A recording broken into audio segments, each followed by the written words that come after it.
A three for Drew Peterson and a good look, and he knocks it down. SC up one. Timeout Trojans. Drew Peterson at times. Get to the basket shot, blocked out of bounds, 4.8 remaining. Oregon ball on the baseline. Defenders, Joshua Morgan on the ball. Jacob Young looks to attack, lost the handle, picked up, Will Richardson hangs, that'll do it, and USC hangs on for the win. What's going on, dudes and dudettes? So, it was a pretty victorious weekend, other than some Lakers stuff.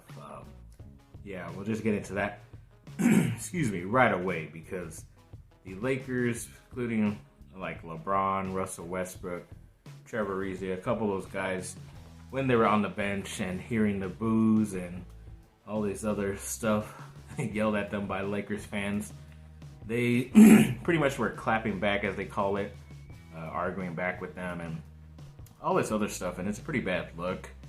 I mean, the Lakers fans, they're always even more crazier. I don't think I'm one of these people that think they should win every single year. I have a little bit more of like a understanding of what could happen during the year, but I don't expect to win every single game, every single year, a championship. So I knew this year was going to be tough, and it has been.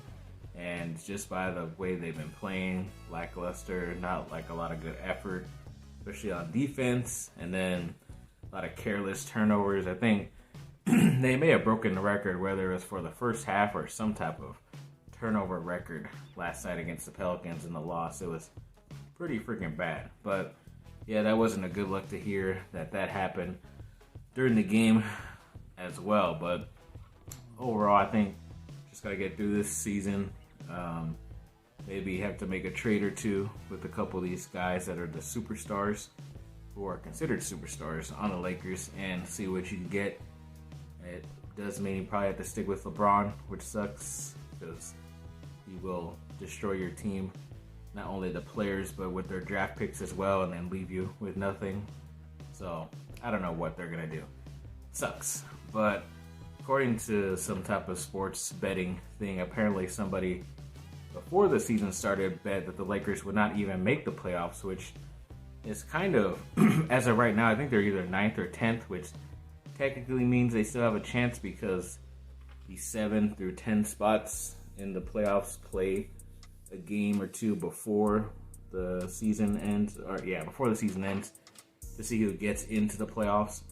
So they technically still have a chance if they can somehow continue to win. But even the team that beat them yesterday, the Pelicans, were behind them, so they might even get jumped by them as well. But apparently he put down, I think it was like 10,000. Yeah, he put down like 10,000, and if he wins, might be like 160,000 win he could get if they don't make the playoffs. So in a weird way, I kind of want him to win, because it's a pretty nice bet. It's a crazy bet, but you know, if it's true, then he can gloat and say he was correct. It will suck for the Lakers. But I did do some work and find out that I always thought that they would still get this first round pick this year coming up if they landed in a certain spot, but apparently it will still go to either team that was involved in that trade or swap or whatever. And now back to the Lakers, which sucks. So draft-wise, I don't even really care this offseason coming up. So yeah, overall, pretty crazy stuff for the Lakers. And try to get on to some more positive news. So yes, Dalton Schultz, a tight end from the Dallas Cowboys, is set to become a free agent coming up soon, early March, whenever that happens for the NFL. He's an ex-California guy. He went to Stanford. Knew about him, having to play against him with my USC Trojans. But overall, he's shown he could be a really dependable type of tight end. He knows how to run block, because Stanford, that's basically what they train him to do first, and then catch up there as tight end. So I think he could be a pretty good fit for the Chargers to help in both aspects of the offense. But who knows? The Cowboys might franchise tag him or do something extra to keep him. You never know. But the Chargers definitely need to look for an upgrade at tight end. whether it's in the draft or free agency, because Jared Cook was okay. He was not great or even solid last season. So they need to get younger and more athletic and better, in my opinion.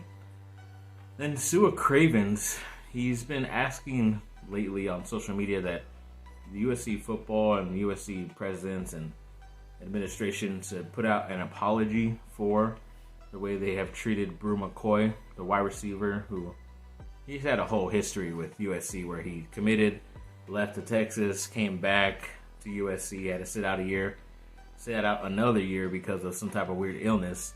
Finally got some playing time like a year ago, but then he didn't play this last season because he was like under investigation for something that had happened during the summer before this last season. And yeah, it was a lot of controversy, but apparently just the other day the cases were dropped, or the court did not find anything substantial, so he was basically let free and nothing's going to go on his record. So I think, yes, right now he is in the transfer portal, so technically he could still come back to USC if he wants, but I think kind of like how the ex-player Sua Cravens is saying, if USC might give it a public apology to him and all this other good stuff like that, he could come back. He's a talented player. I just don't know how much room there will be for him on USC's wide receiver roster. But yeah, it is pretty crazy that they condemn a lot of these kids before like any of the news has come out officially about them, and then they're either off the team or transferred to somewhere else, and they kind of have that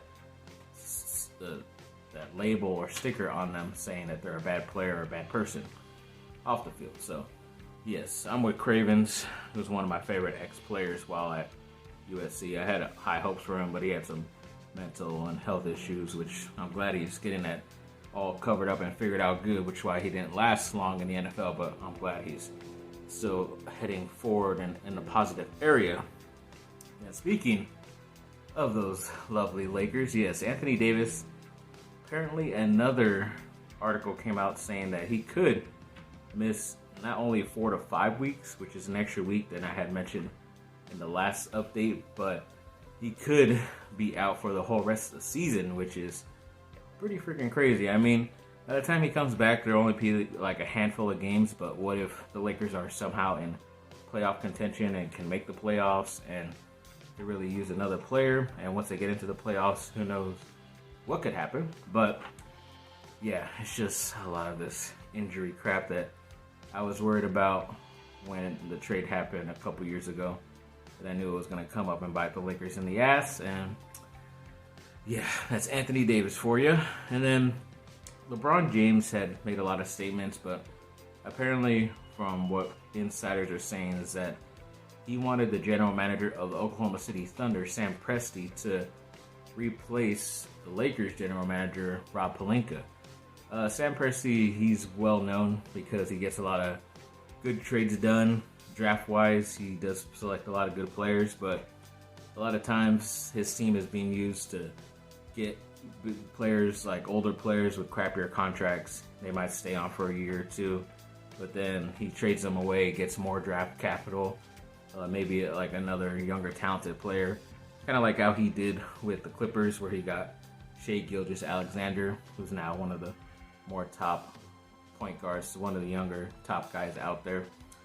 But, I mean, I don't know why Presti would want to leave, especially when he has all that draft capital and, you know, ability to make moves with his roster because of, you know, money situation. But with the Lakers, you won't have that much room because of how much you have to pay LeBron, and if AD's there and Russell Westbrook going into next season as well, he could be able to make a nice trade to get a good return if you trade 2 or all 3 of those guys, but you never know. He is a pretty good general manager, but I don't know if he's the correct fit for the Lakers, especially since they don't have what he's best at is picks in the draft coming up in the future. And then Duke had a pretty impressive victory up there in Syracuse, New York against the 'Cuse. They got the victory 97-72. At one point they did have a 30-point lead, which was nice, but the 'Cuse sort of fought back, but not really. And it was the first time since, I think it's been a couple years, that it was AJ Griffin, Paolo Banchero, and Mark Williams. All three players got over 20 plus points. And it's the first time in a couple years since RJ Barrett, Cam Reddish, and Zion Williamson did it as well in a game. So that was pretty cool to see. I hope that means that these guys are getting hot at the right time, especially when it's coming down to the ACC tournament and March Madness as well. Especially, I think it's this Saturday, or I forget what date it is. I know it's this week coming up where it's Coach K's final home game. And of course, it has to be against North Carolina, which I hear, excuse me, some of those tickets are going for like $80,000, which is freaking insane. But yeah, hopefully they could go away with the victory on that and head into the ACC tournament, you know, as a top seed, so they get, you know, like a couple days off extra, so they don't have to play right away. But we'll see about that. And then RJ Barrett, speaking of RJ Barrett, he's with the Knicks, and yesterday, I believe it was, he had a new career high in points with 46. I believe it was against Philadelphia, but, you know, always great to see an ex-Duke player, USC player, get a new career high. He's a young guy, so it's a lot of points for, you know, a third-year player. So we'll see what he can do in the future, but I think he'd be better off not with the Knicks, in my opinion. And then when it comes to, like, there's just things where they kind of see which teams are going to be the better teams going into March Madness and how they fare against some of the other better teams out there in college basketball and who they played against who are really good and ranked and all this stuff. And of course, reading this tweet, the top two teams that have the best, what they call quadrant 1 wins, are number 1 is Duke, number 2 is USC. So of course, maybe this is the year where Duke and USC can meet up in the final, which would be awesome, but it's very unlikely that's going to happen. There's like a cajillion or whatever higher than trillion, you know, different ways or outcomes that March Madness can go. But yes, it would be pretty awesome. They look like they have both played well against the better competition and beat them, but they also do both have a couple questionable losses, in my opinion, that I watched. So I don't know how well that's going to go in the tournament, but we will see, said the blind man. And speaking of USC, yes, they went on the road in Oregon to play Oregon and got that victory 70-69 on a last-second game-winning three-point shot by Drew Peterson.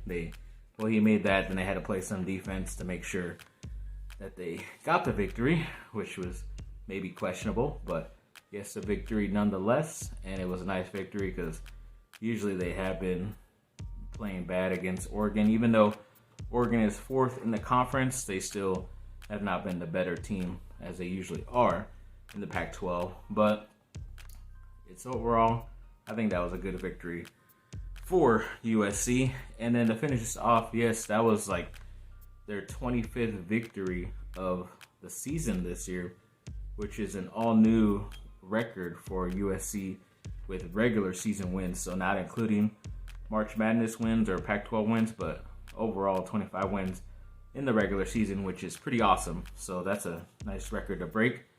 Hopefully they can continue to add to that because they do have 2 more games left. One against Arizona, which is a remake game, which was canceled earlier in the year. So I think that might be a home game. And then they play UCLA, their final game, I believe.